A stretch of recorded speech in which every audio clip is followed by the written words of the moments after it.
Hello, my name is Taylor Kendrick, and today I'll be presenting my research proposal on mobile reading, a comparison of reading comprehension and speed on smartphones, tablets, and traditional paper text. There are currently 2.6 billion smartphone users. Tablet users account for another 1.15 billion users. As of 2015, 80% of internet users own a smartphone and another 47% own a tablet. 2013, a study of undergraduate students found that 76% of them owned a smartphone and were receptive to using mobile technology for academic pursuits.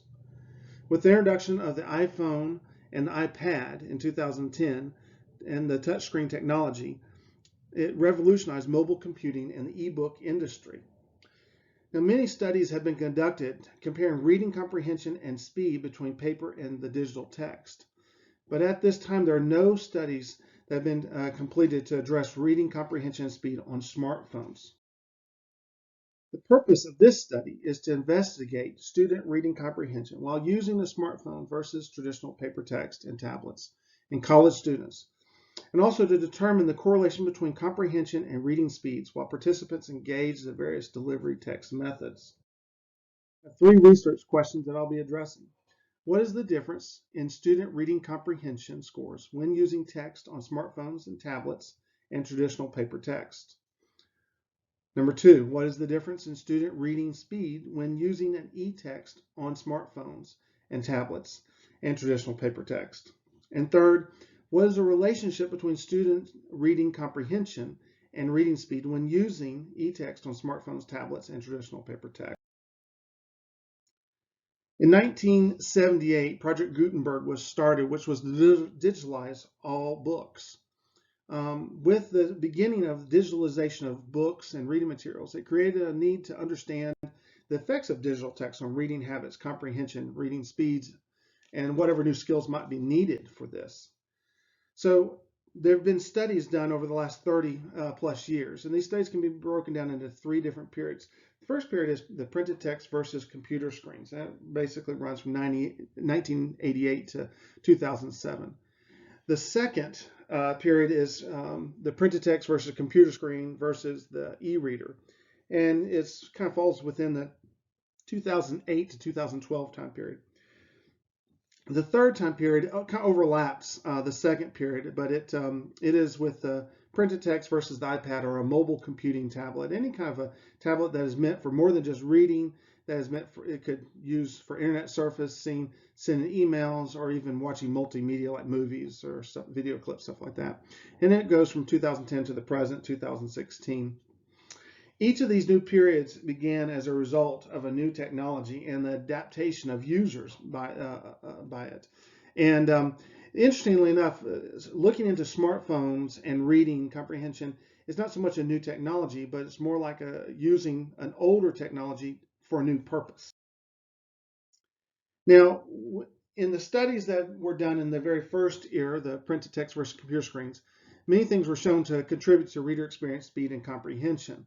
Among them were screen size, the resolution, background lighting color, even the eye level, the length of the line, the fonts, the size, eye fatigue, and even the difficulty or ease of navigational requirements. Four findings from these studies came out. The first was that we found that paper is faster than screen. Comprehension is not diminished, even though that people are reading slower on the screen during these early years, their comprehension was not diminished. Scrolling seemed to have a negative effect on readers' recall, especially when there was a lot of scrolling that had to be done, that their recall seemed to go down. And fourth, paper was preferred overwhelmingly to the digital text. As we move into the next period from 2008 to 2012, we see that the introduction of the e-reader, there were other e-readers out by 2005, but really Amazon, Kindle, and Barnes & Noble e-readers were the ones that really brought tablet reading to the forefront. These new devices even sparked interest for instructional use for the classroom.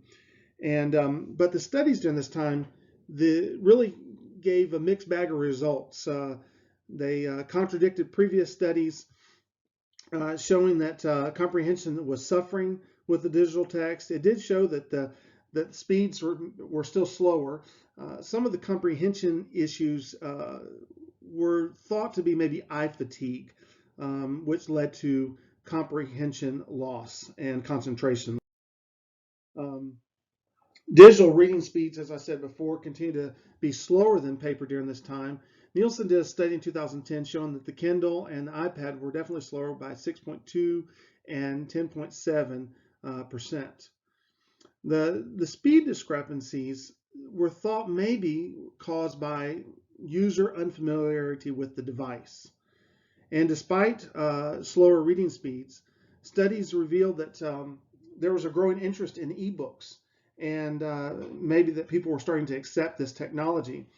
The participants themselves were stating the benefits of digital text, such as portability, the searchability, being able to search for words, built-in dictionaries, and ease of access were many things stated as positives for the digital text. As we move into the third period, the time of 2010-2016, we come into the time of the iPad or the mobile computing tablets. So from these studies, what we see is that comprehension reading speeds start to normalize. There was a study in South Africa in 2015 that showed that students familiar with the iPad prior to participating in a study actually scored superior in speed and comprehension. And some of the normalization is attributed to not just this better familiarity or improvement in skills, but also because the technology had changed in formatting the text from scrolling the text to reflowable text, which gives you more of a paper-like feel because you can actually turn the page. You're not having to scroll through long text. And also, we're starting to see digital readers develop digital reading strategies. Digital readers are noted for having a different way of reading than paper readers. Digital readers seem to skim more, browse. They don't read quite as deep. They look more for keywords. They are non-linear. They don't go straight from front to back. They'll skip around. It seems like in this period we've seen an attitudinal shift about digital reading. In 2012, the Pew Research Center did a study showing that digital readers were 37.5% would read 37.5% more books in a 12-month period than paper readers. So to summarize, with the acceptance and continued global growth of mobile devices comes the certitude that mobile reading will continue to become more common. And even though there's detractions from reading on small screens or tablets or phones, the benefits seem to outweigh the negatives. And having your device always with you and the convenience of it seems to certain that people will continue to read on their mobile devices. Kelly asserted in 2010 that just as it seemed weird 5 centuries ago to see someone reading silently, in the future it will seem weird to read without moving your body. So the study will encompass 100 college undergraduate and graduate students from the University of Sanford, which is located in Homewood, Alabama, and it's a private Christian school with approximately 5,600 students. Students will be asked to participate in 3 comprehension skill tests per delivery method: paper, tablet, smartphone. The test will be timed and administered in a classroom setting. I'll be using 4 different instruments to collect data. We'll have an intake survey. We'll be using the ACT reading comprehension passages and questions for the reading comprehension. There'll be a post-test distractibility survey and a post-study survey. The study is going to take approximately 4 weeks. Participants will be randomized and divided into 5 groups of 20, and each group will be randomly assigned a participation day of the week. I'll be using Google Forms to do the intake, post-test, and distractibility, and the post-study survey. And basically, there's going to be 3 comprehension tests administered for each text delivery method. This is so we can obtain an average score, and reading speed per device. So week 1, we'll do paper testing. Week 2, we'll do tablet testing. And week 3, we'll do smartphone testing. We'll have a 1-week interval in between each test to avoid fatigue and by our participants. Participants will also be asked to record their times that they need to finish reading the passage, and then also a total time for the completion of the entire comprehension test, so passage and questions. The data participants will be assigned a randomized identifier number for their data to protect their privacy.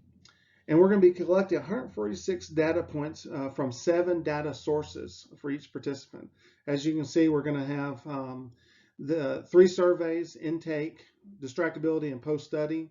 We'll have the comprehension test scores. We'll have total time to complete the comprehension test, and we'll have time needed to complete the reading passage. And we're also going to take that reading time and convert it into words per minute.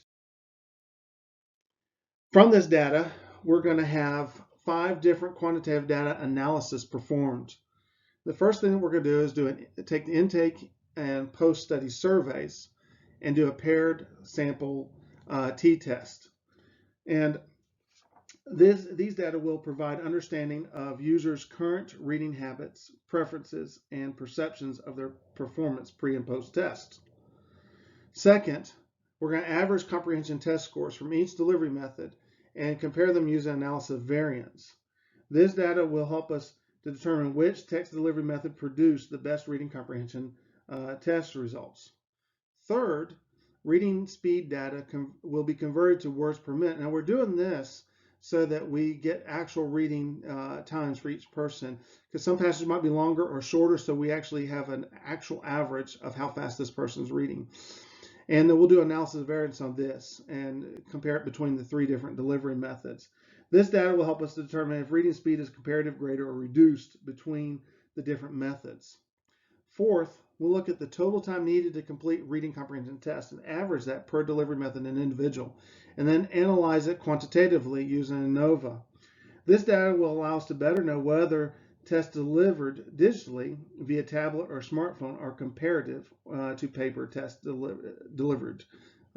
delivered test.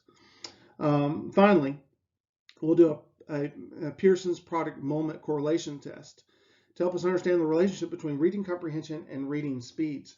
Smartphone readers or digital readers are known to be scanners and skimmers, less deep readers. And so we want to know if there is a comparison between their comprehension and how fast they read.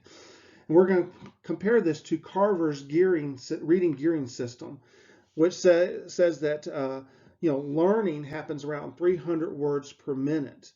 And so we want to understand if that's what they're doing, whereas scanning happens around 600 words per minute. So that information will help us really understand what's really going on between tablet readers and smartphone readers, and obviously the paper readers as well. Well, thank you for listening and watching this presentation, and have a good day.